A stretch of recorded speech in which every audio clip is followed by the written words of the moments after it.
अहिल्यानगर शहरातील स्थानिक गुन्हे शाखेकडून MIDC हद्दीतील गजराजनगर येथील बनावट सुगंधित तंबाखू तयार करण्याचा कारखाना उद्ध्वस्त करत 3 आरोपींकडून 13,92,190 रुपये किमतीचे साहित्य जप्त करण्यात आले। अहिल्यानगर जिल्हा पोलीस अधीक्षक सोमनाथ घारगे यांनी दिलेल्या आदेशानुसार स्थानिक गुन्हे शाखेचे पोलीस निरीक्षक किरण कुमार कबाडी यांनी पथक तयार करत पथकास अहिल्यानगर जिल्ह्यातील अवैध धंद्यांची माहिती काढून कारवाई कामी सूचना देत पथकास रवाना केलं। दरम्यान पथक अहिल्यानगर शहरात पेट्रोलिंग करून अवैध धंद्यांची माहिती काढत असतानाच पथकास माहिती मिळाली की आसिफ खुदाबख्श तांबोळी हा त्याच्या साथीदारांसह कालीमाता मंदिराजवळ गजराजनगर येथे त्याच्या घरात साधी तंबाखू आणून त्यापासून महाराष्ट्र राज्यात विक्रीस प्रतिबंधित असलेली आणि शरीराला अपायकारक होईल असा खाद्यपदार्थ सुगंधित तंबाखू तयार करण्याचा कारखाना चालवत असल्याची माहिती मिळाली। त्या आधारे पथकाने संबंधित माहिती अन्न सुरक्षा अधिकारी अन्न व औषध प्रशासन विभाग राजेश बडे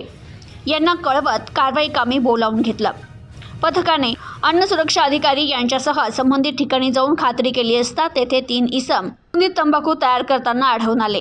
त्यांना त्यांची नावं विचारली असता त्यांनी आसिफ खुदाबख्श तांबोळी, जफर चांद शेख, दाऊद बाबूमिया शेख अशी सांगितले।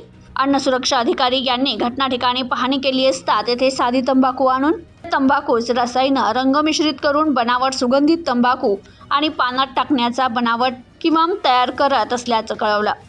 ताब्यातील इस्मांकडून सुगंधित तंबाखू तयार करण्याचे 3 मिक्सर, 600 किलो सुगंधित तंबाखू पिशव्या सील करण्याचे 3 मशीन, 15 किलो कलर, चुना, पॅराफिन रसायन, एअर कंप्रेसर, वजन काटा, 90,000 रुपये किमतीचे पानात टाकण्याचे बनावट किवाम, 6 इलेक्ट्रिक मोटरी, बनावट स्टिकर, पिशव्या तयार करण्याचे रोल, इतर साहित्य आणि टाटा सफारी गाडी असा एकूण 13,92,190 रुपये किमतीचा मुद्देमाल जप्त करत ताब्यातील आरोपींविरुद्ध स्थानिक गुन्हे शाखेनं दिलेल्या फिर्यादीवरून MIDC पोलीस ठाण्यात गुन्हा दाखल करण्यात आलाय।